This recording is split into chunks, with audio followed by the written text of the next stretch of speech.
Hi, this is David Vizard, and you are watching PowerTec 10. This episode is going to be one of the rarer subjects that we deal with. And I guess we have to do it once in a while, just so that we keep up our complaining skills. In this episode, I'm going to take stock of a recent hot rod publication. And be warned, any hot rod employees watching, I am going to take it apart.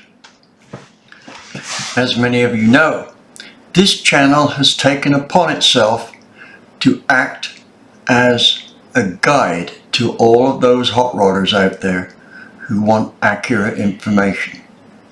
Well, that means we have to not only tell you what is good, we've just got to tell you what's not.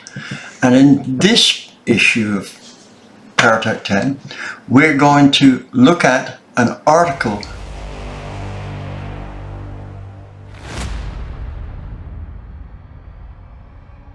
published in the, let me just check here, published in the August 2023 edition. Yes, Andy, point noted, it's mine and theirs. Now, what could I possibly be complaining about with my article? After all, I wrote it. Let's just look into that in some more detail. But before we go on, let me just address my position in this situation here. It's rather, I think, unique. I used to be a paid freelance contributor. Now my position has changed. I am now a freelance, unpaid editor. So, however good, indifferent or bad my editing skills are, I am now going to apply them to my article in Hot Rod Magazine on page 39. It's about a 305 and it was written in 1985.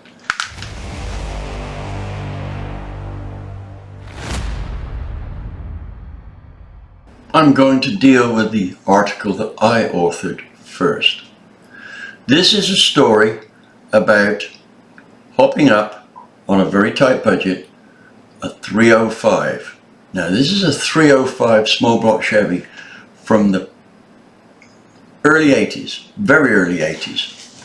Back then, gas was terrible. I mean, 87 octane fuel was little better than kerosene, and I mean that. It may have made it past the octane tests on the Taylor engine, but that doesn't always relate to what happens in a real motor. The Taylor engine is something that's like 6 feet, 7 feet odd high, runs at 300 RPM, has an intake temperature of 150 Fahrenheit for the research number and 300 for the motor number, but believe it or not, it doesn't represent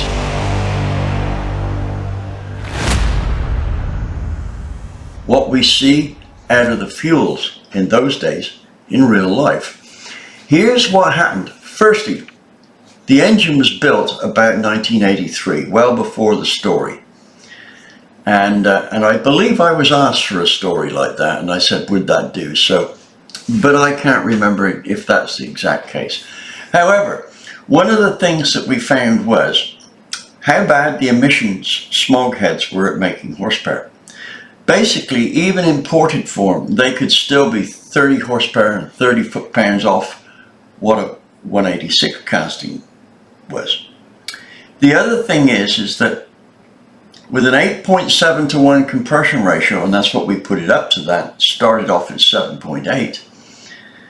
With an 8.7 to 1 compression, the engine had a propensity to knock way before it got to mean best torque timing. That is the timing the engine requires to make the best torque output. I think in those days about 26 degrees was about it for those type of heads on that type of engine. So power was down from that. Now we did try the engine at some point on some fuel that was boosted in octane, probably about 100 octane.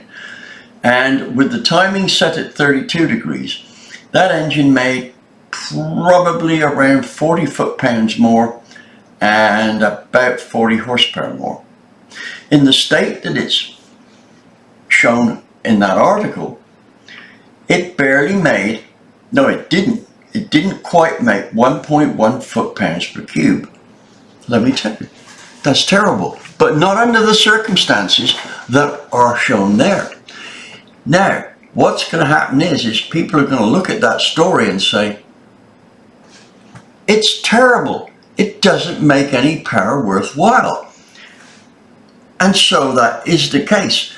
But you should have been warned that it was done decades ago on fuel that really was bad.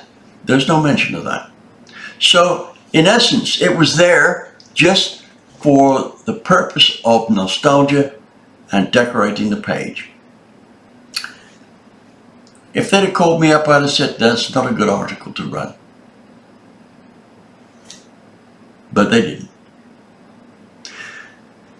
Now let's get on to the other article.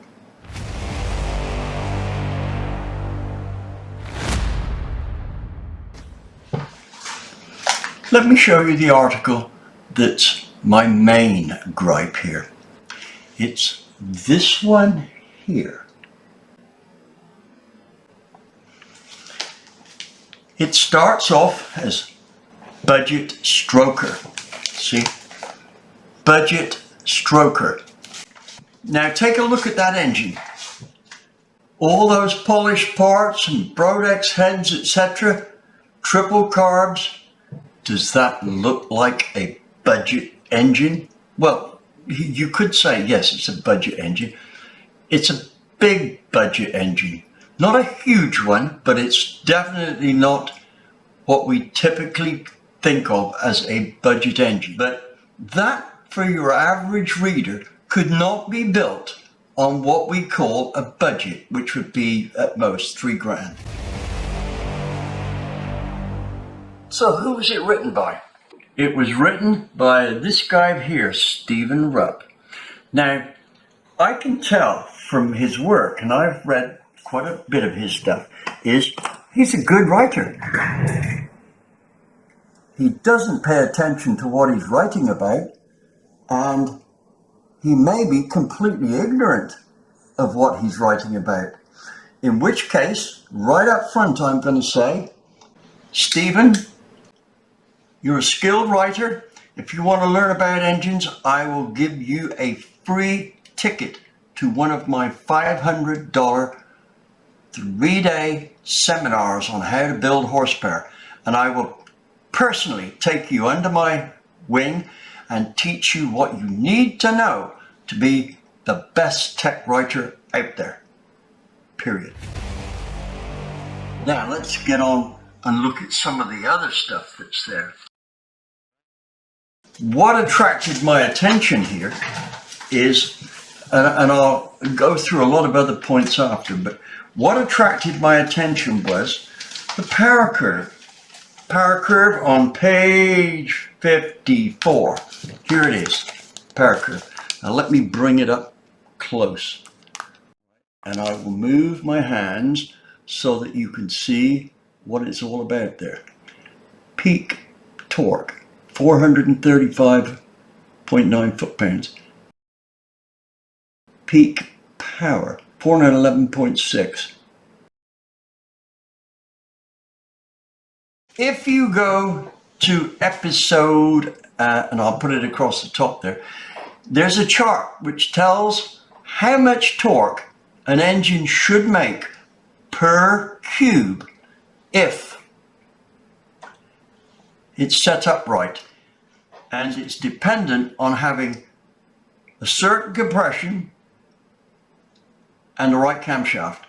The two of them have to be matched. The compression has to be As we up the compression, the potential foot-pounds per cube goes up. As long as we get the camshaft right, those two go together. This is episode 93. That will explain how much torque a 10.5 to 1 motor built decently with the right camshaft should make, and any other compression versus camshaft. You won't get this tech anywhere else. You can't check with somebody else because it's originated at PowerTec 10, period. This is stuff that you won't get even if you start consulting cup car engine builders and pro stock engine builders. Same with episode 85. Nobody out there, short of those people who've been through my class, know this, period. Now, let me now take the rest of this article apart. You know, my 11-year-old daughter built a 302 that made more horsepower and more foot-pounds per cube than that engine made. Let me make another point here. The engine that you see in this upcoming photo, she built that. That was when she was 16, and she dyno tested it on Doug Herbert's dyno.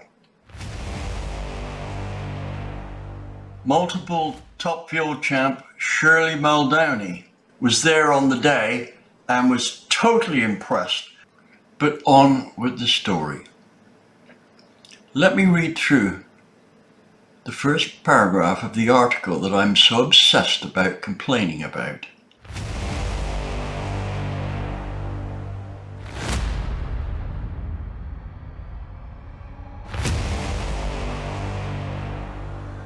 Let's go to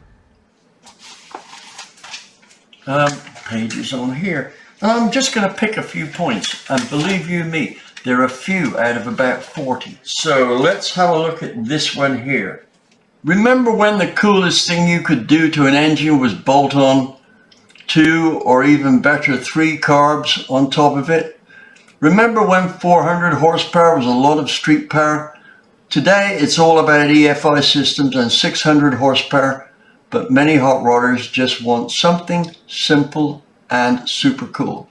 Well, this may not be as simple as they're making out, and it may be super cool. It sure doesn't have any performance though. So if you want to be, how shall we say, a poser, you know, look like you can do something at the drag strip, but don't actually have to prove it, then sure, buy an engine like this. But if you want real performance, don't make the mistakes that they've made in this deal here. It says, caption 01 this is, it all started with a 4-bolt mains block that B&G Racing Engines knocked the bores out a smidge and then invited a Ford Scat stroker crank, a set of matching rods and some forged pistons into the party. Well, for the power they got, that was a waste of money. And I know that if they used the Scat crank rods and piston kit, they had an excellent opportunity to build a really good motor. That Scat stuff is well worth the money. If you want torque, build a 383, but be sure you put the right dam cam in it and be sure you get the compression ratio in an area which complements that. That was not talked about here. And by the way, you guys at B&G Racing, I'm not quite sure what to say about you guys. That output of that engine was terrible. So maybe you've got an excuse that I'm not seeing here, and I'd be glad to hear it. But on the face of it, that engine was a total waste of money. And you say, well, the 3.2s don't make as much horsepower. BS. I'm going to be publishing a Ford triple carb deal. I can tell you now, we got something like 447 horsepower and 420 foot-pounds of torque out of our triple carb from a 306. This is 383. It's 77 cubic inches bigger. Oh, and here's something else. It's got Brodex heads on it. Whoever built this engine has not done Brodex any serious good as far as their heads are concerned. Any engine builder that's got a half-assed idea of what's going on is going to look at this and say, well, I guess it must be the heads of the problem, or the heads must be part of the problem. Well, I'm not going to buy those heads from Brodex. Brodex, you've already turned me down from testing your cylinder heads. Here's what wouldn't happen if you'd have let me test your heads instead of letting some magazine writer and some engine shop build an engine that didn't work. And it happens all the time. I've seen it on your sites. You've got some big block head tests. I would be embarrassed to use those as advertising. They're so bad. And I know you make good heads. I've used them. But you don't work with me. That's your choice. Okay, next one. The short block top Brodex 200 23 degree heads. These cost-conscious 200cc heads, to get 400 and what's it horsepower out of that 383, they could have used stock 186 heads. Absolutely stock, other than reconditioned, new guides, recut the valve seats, etc. And I'd be quite happy somebody pays the bill to show how it would be done. Steve Brule runs the dyno operations at Westec and thought it would take a good second look. Yep, I'm sure Steve said, yeah, I'll take a second look at that. And with his second look, he said, it's no good, but you didn't print that. I mean, Steve has got enough experience to know what a good torquey engine is and what's not. So you used his name there, I suggest, in vain. Now, let me tell you something else that I didn't quite understand about this. Let's look at who the technical editor is for Hot Rod Magazine. It's none other than Johnny Hunkins. Now, I've got to tell you guys, I worked with Johnny Hunkins for the longest time. I don't know, 10, 15 years. I've worked for probably 50 different editors, maybe more. Johnny was very conscientious about his editing. He was way better than 19 out of 20 editors. One of the best I worked for in terms of wanting to get it right. Johnny, this must have slipped by. You must not have noticed this. Brain fade. Now, I'm sure the readers say, well, you're saying he's smart. How can you prove it? Oh, I've got a simple proof. Now, this was 1998, I think. And I was doing a seminar at Charlotte University. And the front two rows of my audience were from Hendrix Motorsport, GEI, that was the other one. And at the first interval, Randy Dorton, he's the chief engine guy that got killed at, I believe it was the Monster Mile, that would be Dover.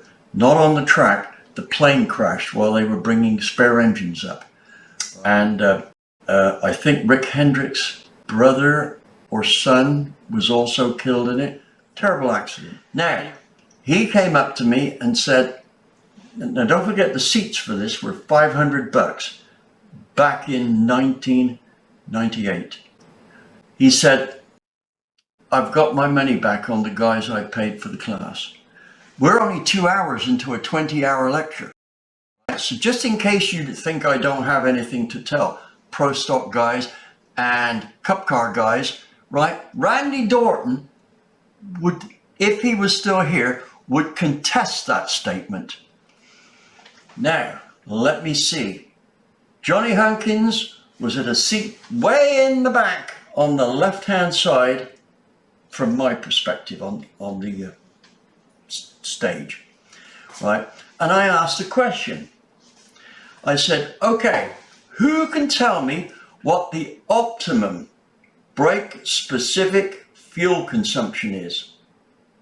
And the room went very quiet. So I pointed to a guy, I said, okay, what do you think it is? And now I'm just going to pluck some numbers, arbitrary numbers, about right for it. 0.38. I said, okay. What do you think? I said, another guy, another cup car guy. Well, that sounds about right to me, about 0.38. I'd go for that. So, what about you? I said, well, I'd say 0.4. What about you? Well, I've heard that 0.32 is the magic number. Any more? No. And then a little voice, but it sounded little from my point of view. But if you talk to Johnny Hunkins, you'll know he doesn't have a little voice. And a hand went up right in the back. I've got the answer. And I knew Johnny then. Johnny, what have you got? He said, 0. And I said, exactly right. If you've got an engine that produces power and uses no fuel, that's the optimum you'll ever get. Unfortunately, can't get there. We cannot get horsepower for nothing. It defies science and all the principles of developing energy. Okay, so now you know Johnny's a smart guy. How come he missed this? Don't know. It could be, and I know he's been in the habit of being put on and overworked a whole lot of time. I remember that when I was working for him. Maybe he just missed this. But this article was something that did not bear the stamp of a Johnny Hunkins gone through and edited article. So I'm giving Johnny the benefit of the doubt here based on my working for him. Anyway, I could go on here. There's just too much. I'm staggered. Now, here's the thing that I want to talk about here. When I was writing magazine articles, I went to a great deal of trouble and effort to make sure that the content was useful. I don't believe that I ever wrote an article that was not ranked amongst the top articles that month. This one won't be. I do know that the editor of Popular Hot Rodding once said, and I think it was Tom Center, said, my article hit the #1 spot more than every other writer combined. That's not too shabby. Now, and I know this isn't going to set well with the guys at Hot Rod Magazine if you've watched it this far, but you know, I've got some subject material that you could really use. I mean, I know you could use this 306 with the triple carbs on. It shows how they should be used, but it's going in my stuff. But you could do me a favor and reference it. Now, why should you do me a favor? Well, hell, I looked after you guys long enough, well over 20 years. You could just do me one favor. After all, I took a lot of flack from you guys and actually lost about, due to your staff members, somewhere in the region of $250,000 in lost revenue from articles because they were banned by John Diana and that Peter Saueracker. I almost got to the point when I was in the same building as him, as picking a fight with him because he had lied about what was going on. And I use that word very rarely, but lied is the right word for it. Now, we've got a deal going on here that we would like to get Hot Rod involved in. Now, you're going to say, after a takedown like that, use your common sense. I've had situations where, like in the Great Nitrous Oxide Shootout, which was probably the only 22-page article ever published by a freelancer in any hot rod magazine, hot rod type magazine. Two of those people If they'd have asked me, I could have cured the problems they had because I knew more about nitrous than they did. Now, here's the thing. Why don't you think about this and say to yourself, well, you know, we can't beat Vizard. Why don't we join him? That would be the sensible thing to do. Not get all irate about me telling the truth about you. That is simply backing away from the situation. You know, if I'm wrong, the first thing I do is consult the person who's proved me wrong and find out why I'm wrong. You guys have got the opportunity here to back a new engine performance dyno shootout. Greg Finnegan has contacted your editor, I think, 3 times. Your editor has the open door. What's his name? He's a new guy. Well, I can see he doesn't need a haircut. John McGann. John, you must be a newcomer to this, but I know you're going to be upset with this, but don't let that fog your judgment. Your job in your position is to produce material for Hot Rod Magazine which ensures its continued existence. I was going to say growth, but that's not likely to happen. Existence is probably nearer the right word. If you contact us, I can set up with Greg a shootout. 408 Chevy versus 408 Ford versus 408 Chrysler. There's no deal about output per cube or anything like that. A straight shootout. Who's best? We can make the rules such that they actually apply to most everybody out there, right up to street strip. And the RPM it's going to start at has to be reasonable for a street motor. We've got a dyno that can pull it down. And I'm going to say, right now, I want to see 2,000 RPM as a bottom limit. Now, somebody's going to say, that's useless. You can't get an engine to run at 2,000 and 7,000. Bullshit. When I was consultant for Chrysler UK, I did an engine for them that bested the 2,000 to 7,000 RPM deal, both ends of the rev range. And it managed to do 0 to 60 in 5.9. Not too shabby for a 1500cc engine. Oh, by the way, the 5.9 to 60 deal was a figure that Motor Magazine got during their test of this car. I know when I did the great nitrous oxide shootout, I sponsored a kit from every contestant, and then on the side I bought one as well. And then after I got all the kits together, I called them up and I said, now, was the kit you sent me the same as what people buy? Oh, yeah. And I need you to be sure of this because I bought one as well through a third party. 2 of the companies said, well, maybe you should check the jetting on there. They might have, not quite got it right. Yeah, those jets were a lot bigger than the ones that I bought. Right? I tested the ones I bought. I sold the ones that they gave me. Anyway, we can do that. And there's other things that we can do on this dyno. It's a good setup. It can do stuff that the Westech dyno can't do. And we're on the East Coast and we're in Race Car City, USA, Charlotte, North Carolina. Within 50 miles of us, there is a greater density of dynos than anywhere else in the world. Period. Now then, let's see if you can make the effort to tidy up your act and get me in on the act and Greg with a dyno and somebody who knows what they're doing. Let's see if you're up to that. Now I'm going to get all those readers all of my viewers to bug your site.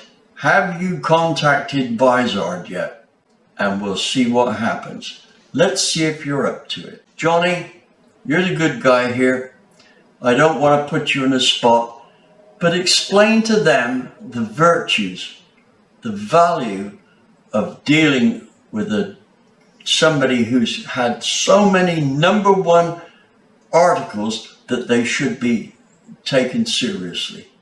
So I'm hoping to hear from Editor John, either Greg or myself.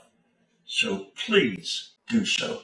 All of you watching this, thank you for watching and putting up with my ranting and raving here, but I really felt deeply about this.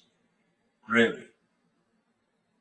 It goes against my principles to deal out substandard information.